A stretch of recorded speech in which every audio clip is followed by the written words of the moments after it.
Hey guys, Dan the Man with Ralston Acres again. You know, how we get questions a lot about how does the weather affect our trees? Too much rain, not enough rain, temperatures, extremes. Let's talk about that.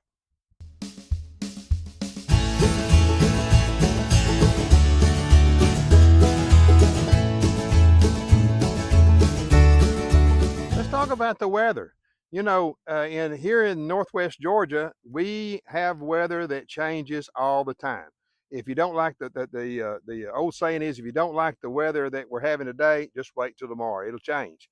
But we have had some extremes where it would get 0 or even below 0. We have had temperatures over 100 just about 3 weeks ago. But how does the weather affect our trees? Well, I think it's more of a sign of how are we going to select the varieties of our trees to put on a tree farm that sort of are conducive to the weather and that function well with the weather. We've tried white pine here, and we've had seen success with white pine. Matter of fact, I've got one or two still growing, but they're very slow growers. But we haven't had the success with the white pine that we've had, say, with the Murray cypress. I could plant 100 white pine and only have about maybe 50 survive, as opposed to the Murray cypress, we've planted about 100 and then they may be having around 92, 93 survive. So, I think weather has a lot to do with it. Our August here in Northwest Georgia, Southeast Tennessee, Northeast Alabama, the weather can be very, very hot during the summer. It can also get dry, but then on the other hand, we can have wet summers. It's sort of an ever changing thing. A lot of people like to think about climate. I'm one of these that think, well, I do think that climate changes, but it's over a long period of time. I don't think that it changes suddenly. But as far as the weather goes, I keep track of the weather uh, daily. Especially in the wintertime when I've got plants out, maybe in pots or something in the nursery, and I see that it's going to be down to about 5 degrees, I'm going to have to do something to protect those plants and keep the pots and the roots from freezing. On the same by the same token, if it gets up to 90 degrees and then it gets to 100 degrees and it stays there for a long period of time, say a week or so, I start to make sure that I start to look at the moisture content of the ground to make sure that it's not getting so dry that these trees go stressed. And when they do that, uh, they don't perform as well. They don't. I don't think they're quite as a healthy of tree when they're stressed. A stressed tree can also succumb to some not viruses, or fungus and some other diseases of the tree. Whereas one that is not stressed, whether it's by weather or water or whatever, it tends to uh, function a little bit better and sort of ward off a little bit of those problems. But weather is something you need to keep track of daily. You know that the old saying that if you don't like the weather around here today, it'll change tomorrow. Well, that's why you have to check it daily because it can change tomorrow. Now, if you're in a northern climate up north, in the northern United States, I'm sure there's sayings that they have and things that they watch on the weather. But down here, we watch the weather closely. Another thing that the weather can have something to do with is your fungal content or your fungus amongst our trees. The worst thing in the world down in here, down in our area, for Cercospora fungus, that's a funny word for a fungus, but that's what it's called, is a hot, humid, foggy type mornings and early evenings where it's just so humid that you could cut the air with a knife, and it's hot on top of that. That just explodes the fungus spores, and they like that. They survive it. Whereas when you have colder temperatures, it tends to knock that down. That's why in I think south of us, and even here to an extent, the closer you get down to the Gulf Coast, the more problems you're going to have with Cercospora, I think, or some type of fungus, because the area is usually more humid and it's generally a few degrees warmer than it would be here for a prolonged period of time. With that said, weather has something to do also with some of the pests that we encounter. I spray about once every 5 weeks or so. We have some Virginia pines here, and I have to watch out for the pine tip moth. Yes, here in Northwest Georgia, that we have them. And I have to watch them because they will really damage a young plant, a young Virginia pine seedling.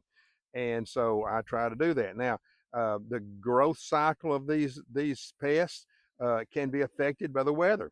There are some times when I may look and get ready to spray, and I just don't see any real signs of the pine tip moth. Well, it's maybe because the cold weather we've had, or the extended period of rain, or there might be some kind of influence that the weather has had on these pests. So weather is something that we need to keep in mind uh, daily.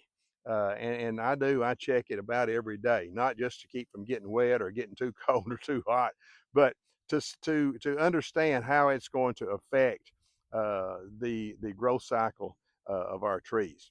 So I just wanted to make that point about weather. Now I want to talk about something else, about things that we do in the fall, and that would be go to Christmas Tree Association meetings and order supplies from our vendors. So let's talk about that just a second. Fall is also the time of the year that we start thinking about, okay, have I got this box checked for our sales season? Do I have everything in line for opening up? Well, one of the things that I have advocated on this video is the association meetings. We a lot of the associations in the Georgia, let's say Tennessee, the Southern Association, which is Mississippi, Alabama, Louisiana, and the South Carolina Association. The meetings that they have are usually somewhere in the August September range, and I advise anybody who's getting into the tree business, or if you are already in the Christmas tree growing business, to become a member of the state association that you're in. I happen to be a member of two. I am right on the Georgia-Tennessee line just about, so I'm a member of the Tennessee Christmas Tree Growers as well as the Georgia Christmas Tree Growers. So I go to both meetings. Matter of fact, I've got them back to back this year, and I do attend those. And I also use that as a good time to take inventory of the things that we're going to be using during our sales season. Things like netting, things like um, um, Christmas tree stands, if you sell the stands, uh, concession items, waterers. I just look on and on and on. Flagging tape, anything that I'm going to get from a Christmas tree vendor or a Christmas tree supplier, rather, and vendors that I use for my concession stand, I try to put that on the top of the list for my fall activities. We just got through with trimming, so that's gone. And so now we're looking at getting these supplies and going to the association meetings and keeping things mowed and working toward our opening day. Now, what do you order? What do you mean you see these vendors at these meetings? Well, things like netting and stands. I just mentioned a few of those things, but as you're getting started, it's a good idea to touch base with some of these vendors, and they can also help you in determining what you might need as you get started, and also talking to the other growers in the association that you attend. This is perfect time to network and talk to the other growers. Okay, what are you doing that I'm not doing, or what am I doing that I shouldn't be doing, or whatever. Um, the association meetings will help you quite a bit with that. Plus, a lot of times the vendors come to the association meetings too, and a lot of them will take your order and then bring it to the association meeting when you're going to attend. Saves a little shipping. So these are just some things that I suggest that you put on your fall agenda. And yeah, sometimes these meetings can be a little far off. I'm in the northwest corner this year. The meeting's in the southeast corner. That's a long drive. On the other hand, there can be some pleasantries too. I'm also in Tennessee, and our association meeting, or excuse me, it's not a well, it is a meeting, but it's also a field day. It's in the northeast part of the state, and so you know, it can be an enjoyable trip, but it is something that I definitely suggest that you do if whether you're an experienced grower or whether you're one that's just getting started. And I think you learn a lot. I know the one that we're going to go to in Georgia that I'll be speaking to, we're going to be making our speech tailored toward new growers. So I think you pick up a lot with that. But these are just some things we do in the fall. Thank goodness the trimming is over. 2,000 some odd trees we've trimmed, which isn't a lot by some standards, but then it's a lot by others. But that's behind us now, and we're looking forward to doing things to get ramped up for our selling season. So, with all that said today, thank you for joining us. If you haven't subscribed, please subscribe. Hit the button below and like us and subscribe. It costs you nothing. And you know, a lot of people worry about subscribing. Oh, it's gonna pop up all the time on me.